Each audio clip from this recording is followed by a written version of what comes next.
Hi, I'm Stu Kagan, and welcome to Born Scrappy, the podcast for scrap metal exporters and traders. Join me in conversation with some of the most experienced traders and operators that have helped shape this incredible industry. In today's episode, I speak with Brian Shine to find out how the latest US tariffs are affecting his business and all those in the US, Canada, and Mexico. Brian is the CEO of Manitoba Corporation. He's the current chairman of the Canadian Association of Recycling Industries and a former chairman of ISRI, now ReMA. I couldn't think of anyone better to share with us what the feeling is like right now for metal recyclers and consumers on the ground. On the back of this interview, Buddy has decided to offer all our Canadian friends 50% off its onboarding fee for the month of March. So if you are a Canadian recycler looking to export to trusted buyers, please go to the Buddy website at tradebuddy.io and register. In today's episode, we talk about the long-term impacts, supply chain resilience, consumer capacity, trade associations, and so much more. So let's get going and jump into it with Brian. But first, intro.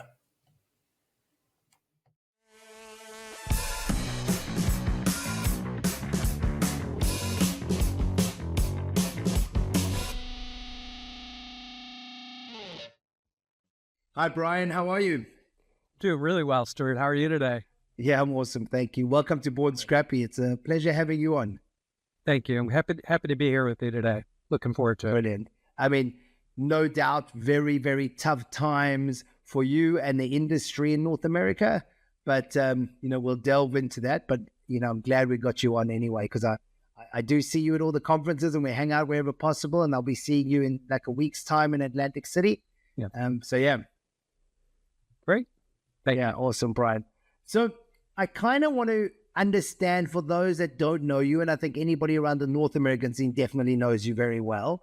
But for those that don't, can you walk me through, Brian, how did you land up in this industry and what you guys do now?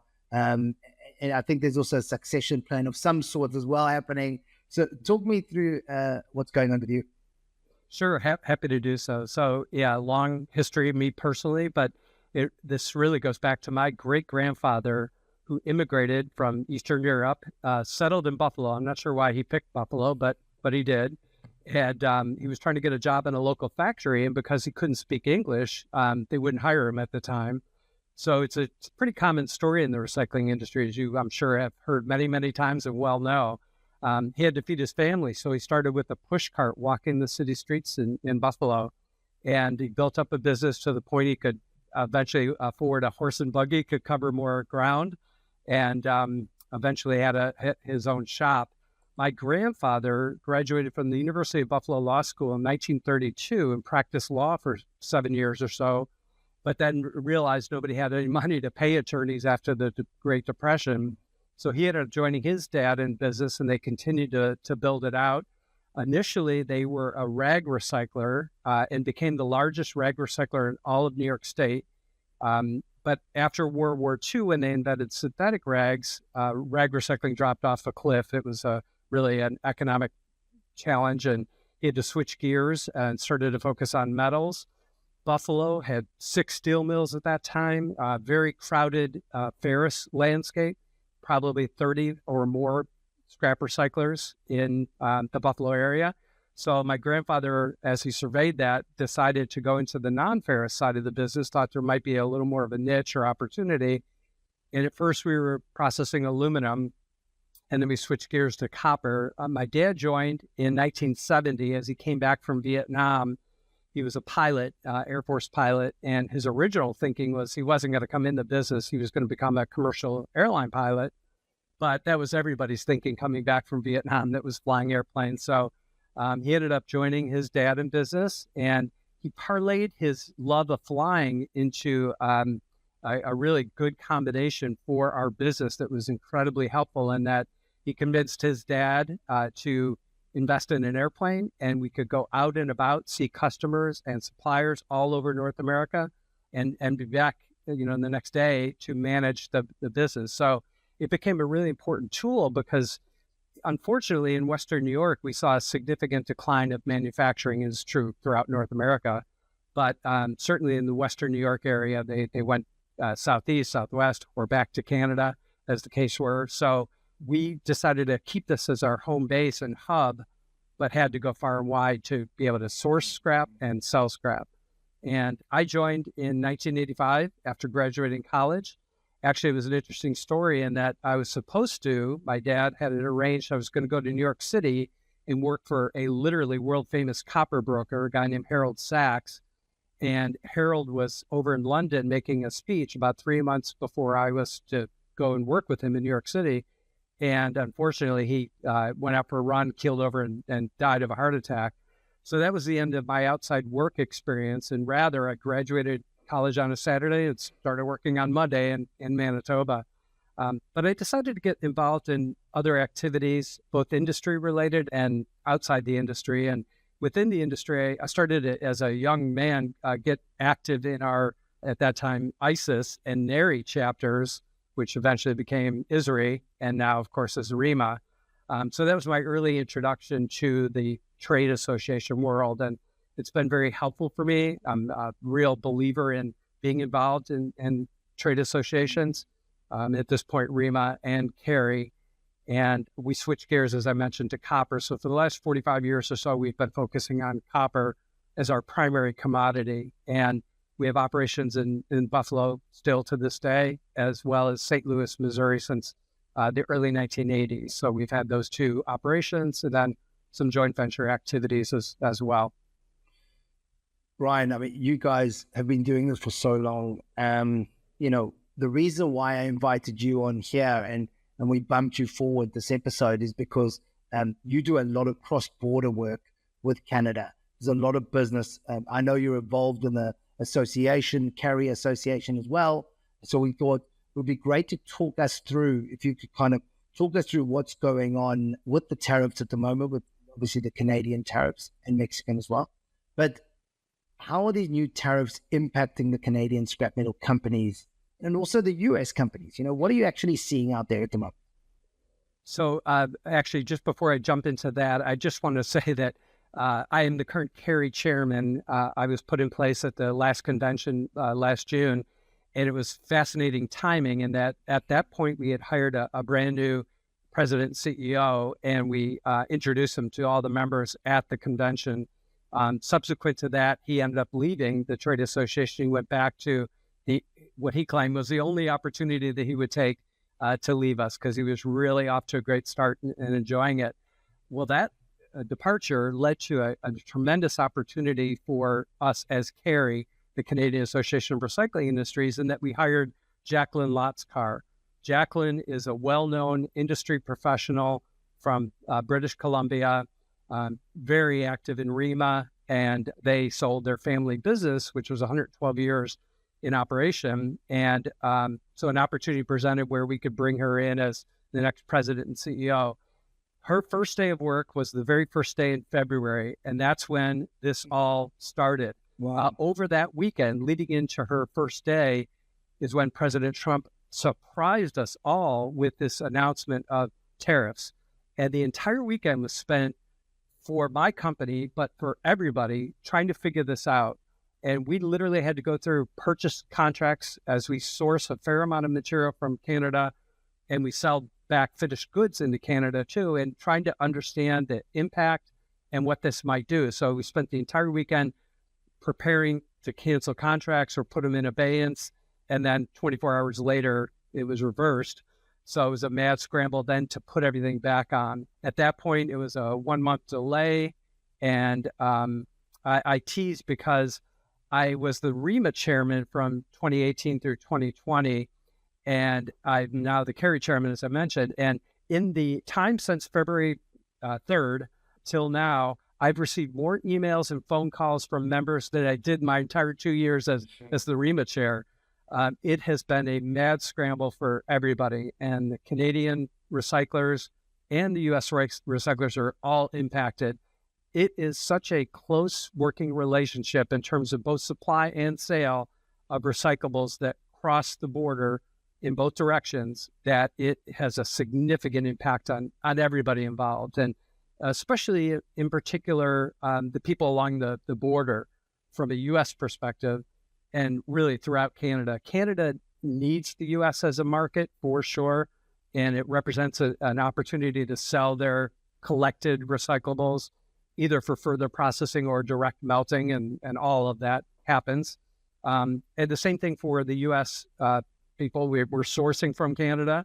It's an incredibly important source for my company, but for anybody along the entire border between the U.S. and Canada. So it's been incredibly stressful for all involved, and is still ongoing and still in flux.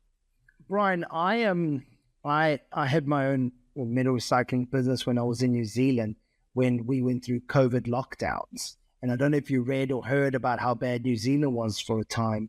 One case in the whole country, and they shut down the whole country. Multiple times this happened over the period.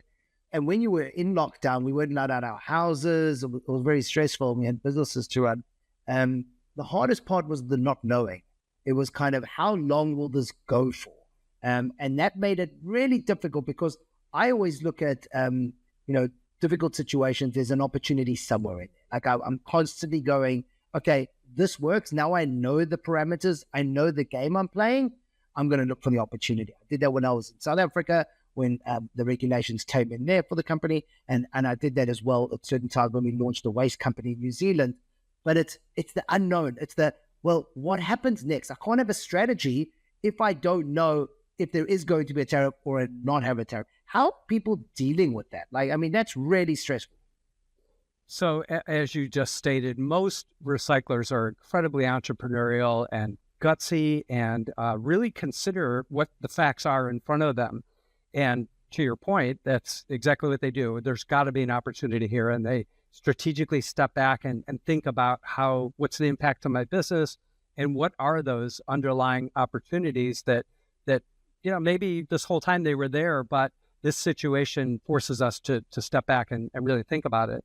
The problem is, as you also stated, is just the uncertainty. It is very difficult to plan an approach, a response to this, with the on again, off again nature of this, and the political back and forth between U.S. and Canada and Mexico and the U.S. And it feels incredibly uncertain. So it's difficult to plan in the face of that. You could have a great response, a well thought out response, and that could include, putting a warehouse in Canada so that we can source Canadian goods, process it there, and send it to our Canadian customers. So that might sound like a perfectly appropriate response, but what does that mean? Does it mean that we buy a building or lease a building for a year, and 2 weeks from now the situation's over? And is that a good thing, bad thing? What are the impacts? And so it's, and I think everybody's in that exact same boat. What is my response, short term and long term? And there are some things coming out of this for sure that will, I think, make us better and stronger going forward on both sides of the border. As we consider, you always hear about it upstream from us, that they consider their supply chain, and they need our recyclables to melt materials and manufacture new goods. So we're part of the supply chain. Well, this current situation is forcing us to consider our supply chains as well, and not just know that we can, pick up the phone and call somebody or purchase it tomorrow. We need to give some thought to our supply chains, both supply side and customers, and what the impact will be. You gave a great example of, do you set up a warehouse on the other side of the border? But when you say process that material, it's not as simple as just cleaning it up. You don't just clean it up and move it on. So there's a large capital requirement for you to do something like that. As you say, to then have the tariff disappear, and then all of a sudden that just sits there, and it might not make sense, but that'll be hindsight. It's the only way you'll know that. What have you actually seen some people do? Like, I can tell you that I received calls from my good friends at Award, who make the tilters in New Zealand, and they're getting a huge amount of requests for quotes from Canada right now, because what was crossing the border now might be looking for new homes. Right. And in order to pack containers, you might want to use a tilter, probably will be using a tilter. And a lot of them were designed without it because they could just stick it on the truck, rail and get rid of it. We've had people contacting us at Buddy because now you've got people that didn't have an export market, and Buddy brings you an immediate, ecosystem of trust with vetted buyers. So we're having that. What are you seeing some reactions to this and how people are thinking out the box? So in my case, specifically my company, Manitoba, we're having conversations with trusted, respected friends in the industry that are in Canada that are sourcing, selling to us, that we're buying from. And we're having these conversations that might say, hey, instead of me crossing the border with material, can I package it for your clients that are here in Canada or elsewhere, Europe, around the world, wherever it happens to be? And so those are the conversations that are taking place now. And this is really where the relationships matter, where the trust, of course, is first piece of this puzzle, because all of a sudden, if the tariffs are removed and you've gone down this road, you've got to have somebody that you trust that won't violate and, go after your clients if you were to engage in this. So it's kind of early stages, but that's the kind of conversations we're having now. How can I help you? How can I help us? And it might be that we give product to somebody that they've established as a client, and they give us product at a client in Canada as a temporary solution while we struggle through this. So that's an example. I think the biggest thing right now is really the value of the trade associations, and that's both ReMA and CARI here in North America. They're both working very collaboratively, which is the first part of this. ReMA, of course, is a much bigger organization representing more than 1,600 members. CARI represents more than 200 members throughout Canada. And one beautiful thing about Jacqueline coming in as our president and CEO of CARI is that she's got a well-established and very strong relationship with ReMA, and that's benefiting our CARI membership. So that collaborative relationship and approach is helpful in terms of disseminating the information, understanding the impact within Canada as well as the U.S. And today, being a member of the trade associations is more important, I think, than ever. It's your go-to resource and representing the interests of members. And it's a critical feature that we all, as individual operators, really need to understand, that the power of working together through a trade association is valuable and helpful. Yeah, I mean, it's quite interesting when I speak to people about, joining ReMA and likewise CARI. Often it's, well, I already go to the events, or I just pay a slight extra for the events, and it's all about the event. And if you utilize the value that comes out of these associations properly, and you don't think it's only about the events, there is a huge benefit for you.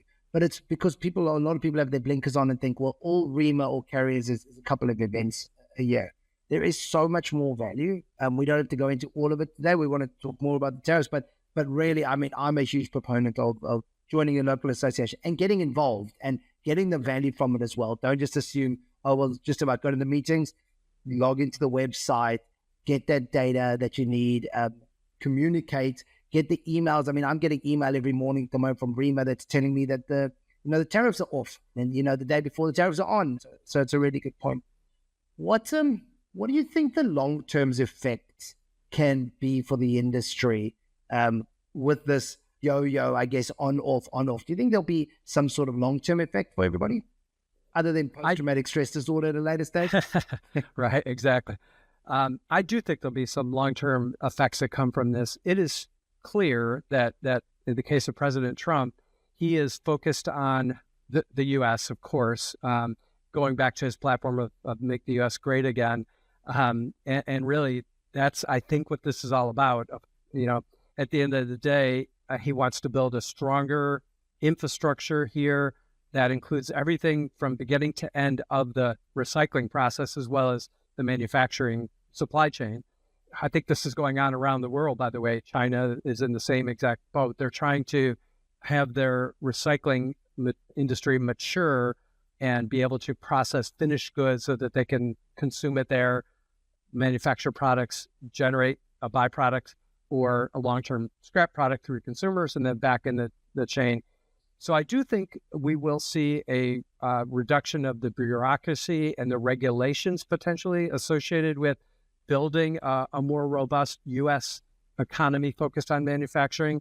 I think the Canadians will have to think long and hard about that exact approach too, because again, they've got to support the things that they're currently importing and or exporting and create opportunities for those to be handled within their own country. So I think a lot of this is about supply chain and maximizing the impacts. There's also carbon footprint and geopolitical ramifications to this, because if we're relying on product coming in from China and it takes, a month to get here or whatever it is, rather if we can build it, consume it, process it, and put it back into finished form here in North America, call it, that's a big advantage. And I think that will be an outcome as we continue to drive towards that. What's interesting is if you study history and you look at any sort of periods of war, you'll often find protectionist policies coming in place. People want to keep their raw materials. They want to, I totally get the make America great again. That makes so much sense. I get it. But then I'm also looking at how far are we away from some sort of war where we actually all need to be, create self-sufficient, I guess, or self-supporting. And that's just what it feels like to me. I think that in 20 years' time, when we're studying the history books, you might find that this was all a build-up to something much bigger. 100% agree with you. And by the way, this policy creates a real conflict with recyclers in general, because the longstanding mantra that is critical for our industry to be successful is free and fair trade. And that means trading with any partner around the world that's legitimate, handling their business the right way, et cetera, et cetera. But we need markets for our goods. About 1/3 of all the goods produced currently in the U.S. go overseas to consumers because it's better suited. And that's the whole thing about this tariff issue. It's not like recyclables are being dumped in our country. Yeah. These are world traded commodities and they trade at market value. There is no margin to support dumping. So these are all legitimately traded recyclables at fair market. And that's true throughout the world. And so we need consumers, we need options.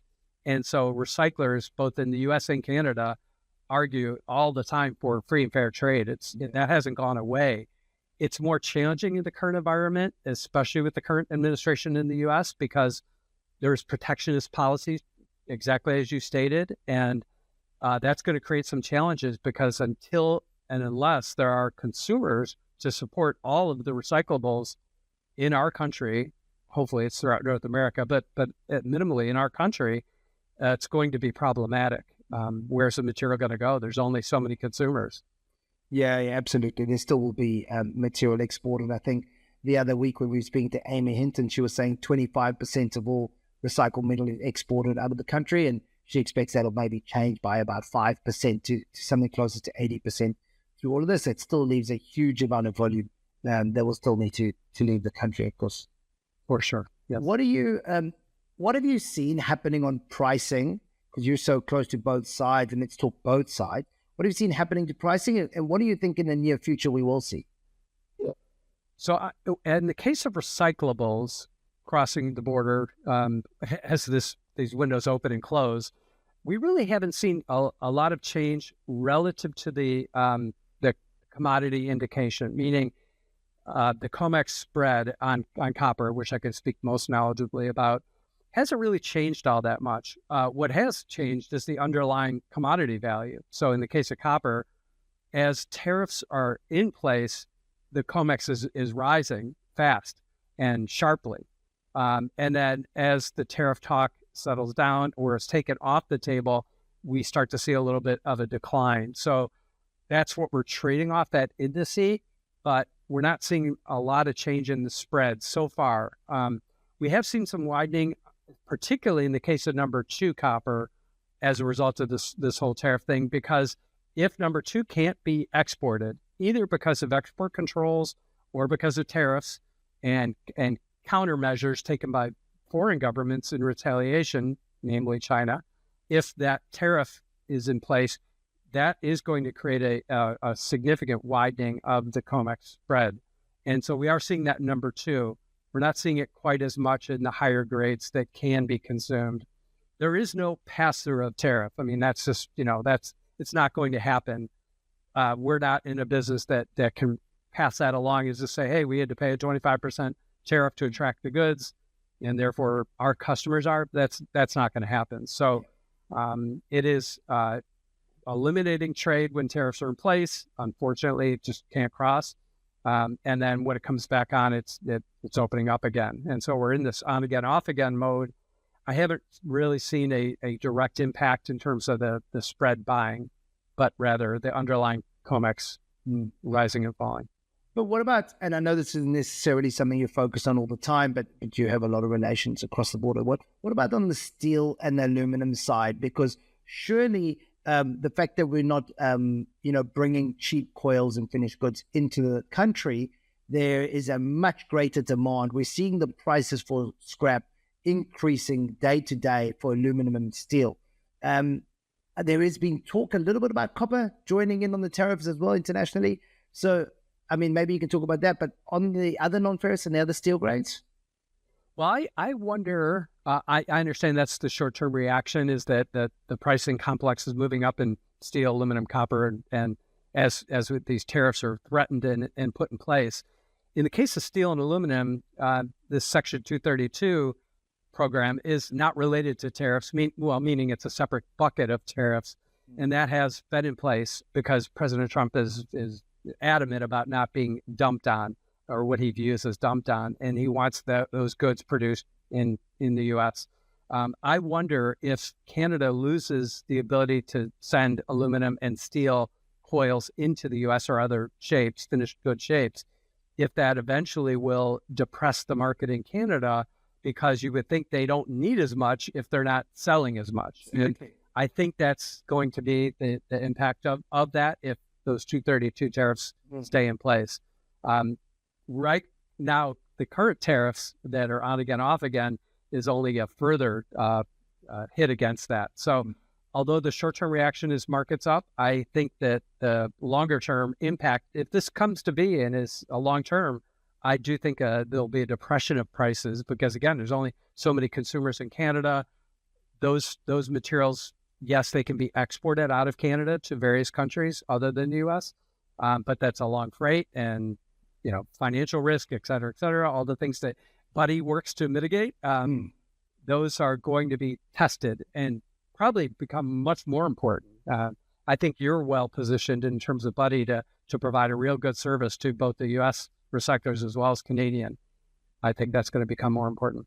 Yeah, Brian, what's quite interesting there is in the phone calls that I had in the beginning of the week, there's a few Canadians already selling on Buddy, obviously from the two far coasts. And the feedback I was getting on some new commodities coming up for sale were, I can't accept that price on export, even though it was a fantastic export price, because just across the border, they're paying huge because of the 232 that's come in place. So this was an aluminum grade. The aluminum price domestically in the US is absolutely flying.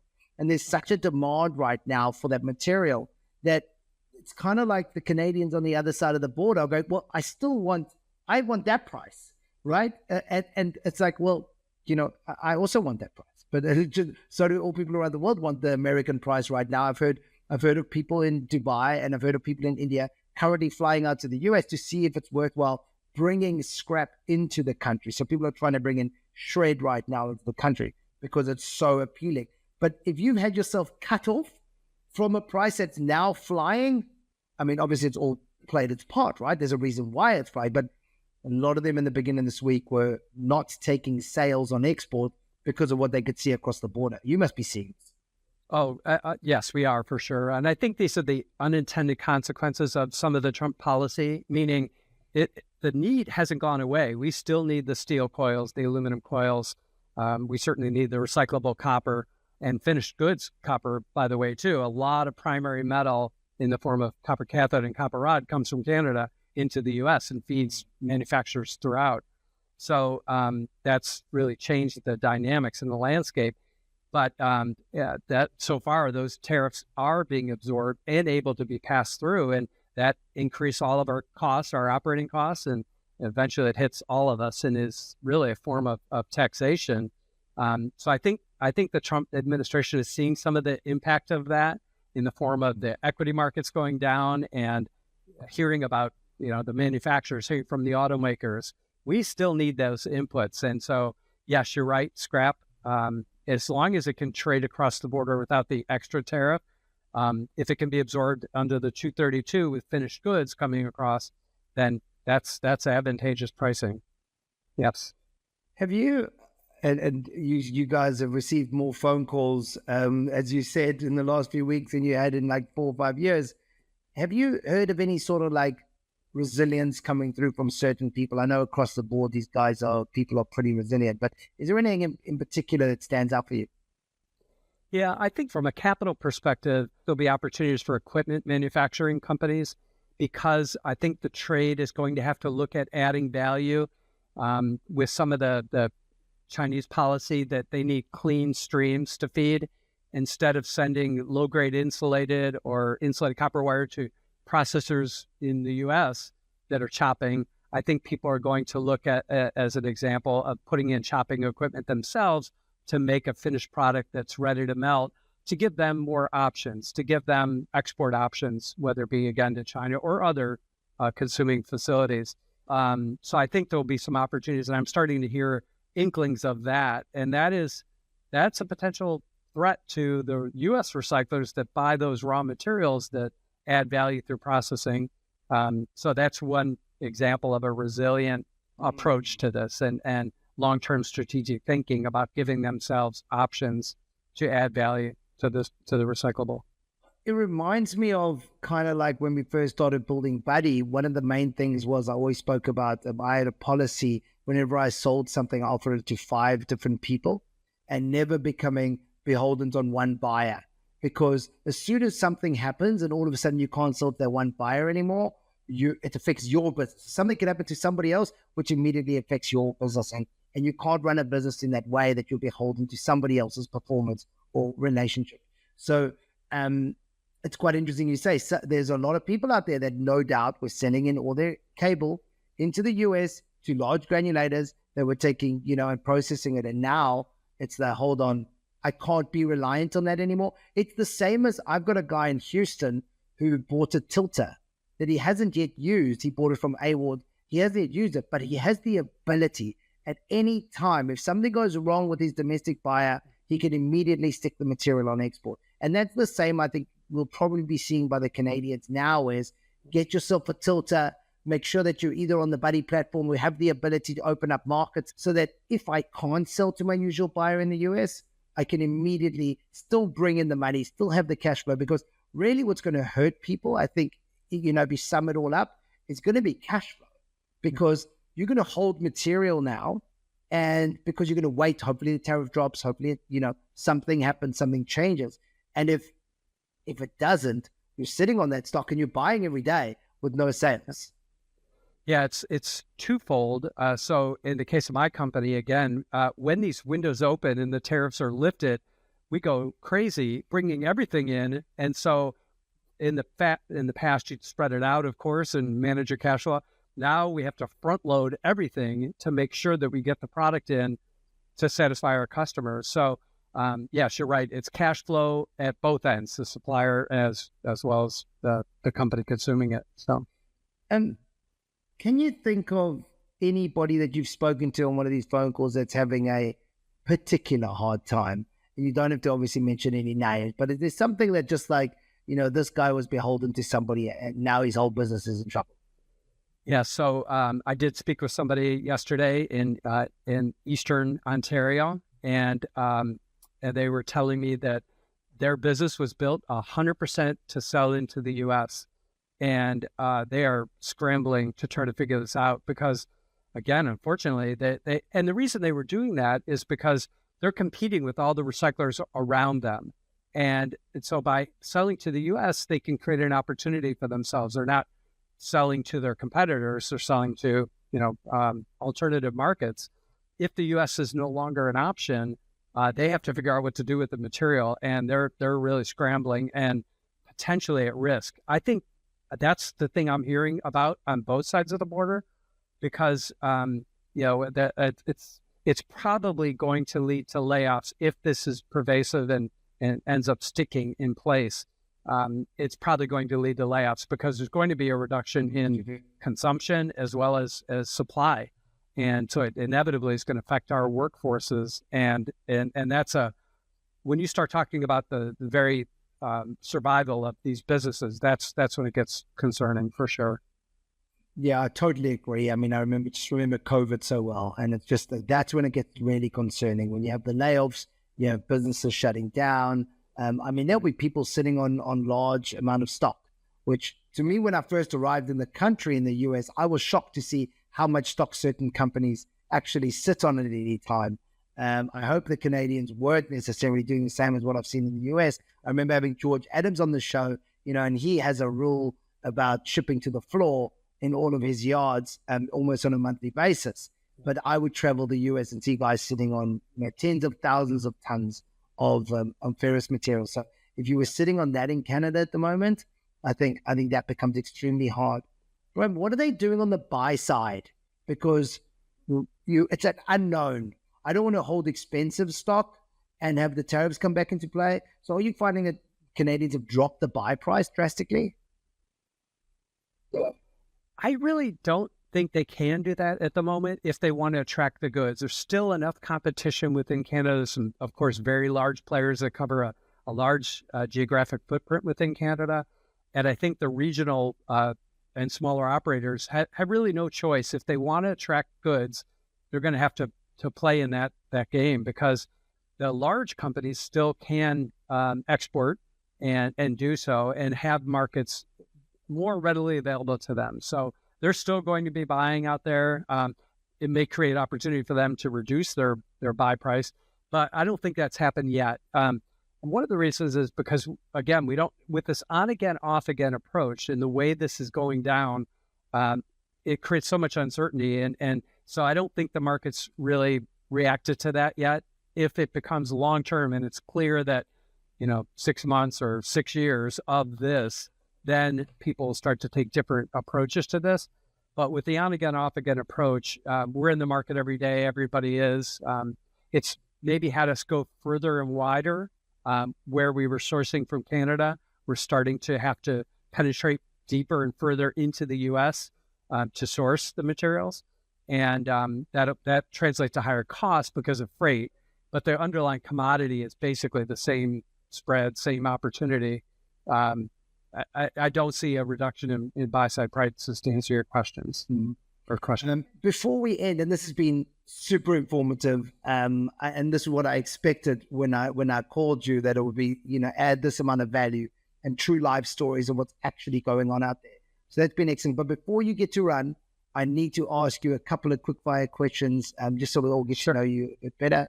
And also, by the way, you'll be on the panel next week in Atlantic City, where we'll actually be talking about tariffs. I'll be moderating, and we'll be talking about tariffs. So if you are booked to come to Atlantic City, that's going to be fun and very informative. It's a great panel. If you aren't yet booked, you should be booking and making sure you'll be attending the event, because we're going to have Mr. Brian Shine up there on stage and talking us through, what's going on in the market and where the opportunities are in more detail. Yeah. Hopefully we know more in a week. We may or may not. Sure. We'll see. But you're right in that even if you're not a border city sourcing from Canada or selling to Canada, we're all impacted by the change in market conditions. And if this closes down, there's not a dealer in the U.S. or in Canada that won't be impacted. Yeah. So I think we all need to understand that. Sometimes we tend to think, I don't buy from Canada, I don't sell to Canada, I don't care what happens there. It does impact all of us. The ability to trade freely or not impacts all of us. So yeah, thank you. And I'm looking forward to the panel. So Brian, favorite TV show or movie? It's probably a standard answer that maybe has been given to you before, but I really enjoyed the series Breaking Bad. I just found it to be fun and enjoyable and kind of an escape from my reality of day to day for sure. So, has anybody said that you look like the guy from Breaking Bad? Oh, I haven't heard that, but Out. Just on the video I'm looking at right now. That's fine. Favorite place to visit? I would have to answer Portugal, only because I went there with my wife and another couple, and we absolutely loved it. We had such a great experience in Portugal. Been in many places. I've been really fortunate through ReMA, through CARI, to travel the world and representing the recycling industry, and so all over the world. But I would say most recently, I really enjoyed Portugal. Fun place to visit. So Portugal, the food is my favorite food. Portuguese food is by far my favorite. In certain parts of the world, I am famous for my peri-peri sauce. And by certain parts, I mean Love it. my home that I live in, that certain part of the world. I'm famous with my children for my peri-peri sauce. I love it. Portuguese food for me is number one, absolutely. Yes. Brian, have you got a favorite book? I do. And this is kind of funny in that I'm from Buffalo, but my favorite book most impactful book, I should say, is a book called Flight of the Buffalo. And if anybody hasn't read it, I really strongly recommend it. It's exactly how you are, Stuart, in terms of seeing opportunities, working with the team, and really adjusting accordingly. So the biggest takeaway from reading that book for me was the emphasis on quality. It's a book written by James Velasco, who's a famous business author, but he collaborates with an operator of a business that was in sausage making. And so when I read this book in the late 90s, it set off a precursor to Manitoba Corporation becoming ISO certified. Before that, quality and quality control, it was just scrap. And whatever, we do the best we could. We'd send it to our customer. Once in a while, there'd be a reject. Well, I started, as a result of reading this book, digging into it and understanding the impact to our business and saying it's only X percent of our sales, but at Y percent of our bottom line. And if we can make impact here. And so it really created a team approach to address the issue. And as I say, it was a precursor to us becoming ISO certified all the way back in 2003. So we've been ISO certified for more than 20 years. And it's a differentiator, understanding the impact of poor quality on your operation and the expense associated with shipping a product out and disappointing a customer that's counting on that. They're relying on the trade. And so it was a great book. It talks about teams getting out front and not accepting the status quo and just saying that's the business we're in, but doing better. And so I loved Flight of the Buffalo. Yeah, I just wrote it down. I'm definitely going to go and get it. Hopefully read it by the time I see you in Athletics. Sounds good. Finally, because every good Scrappy has one, have you got a favorite quote? I do. I like the quote, "Luck is when preparedness meets opportunity." And I know you're a strategic thinker, and that's really what allows us the opportunity to continue developing a business. My great-grandfather, grandfather, my dad, we all adjust to things that are in front of us. So within our family, we've tried best possible to be strategic. We're not off the charts at it. We work at it. But we rely on the people around us, the team that we've built, and people outside. And that's why we are involved in our industry trade associations. We get smart by learning from others. And one of the things I love about the trade association activities, CARI and ReMA, is that people share. They're willing to sit down and talk to you and mentor you and guide you. And we learn so much from being in that environment. These are passionate, caring individuals and members of these trade associations. And it's a great, fertile learning ground. And so, yeah, I'm a strong believer in luck just doesn't happen. You have to be working towards something and be prepared when the opportunity comes. And so that's my. Yeah, I love it. You're speaking my language. Brian, this was amazing. Thank you so much for being on Born Scrappy. This has been lots of fun. Thank you. Thanks for the opportunity to share. See you next week, Brian. Okay, sounds good. Bye. Bye.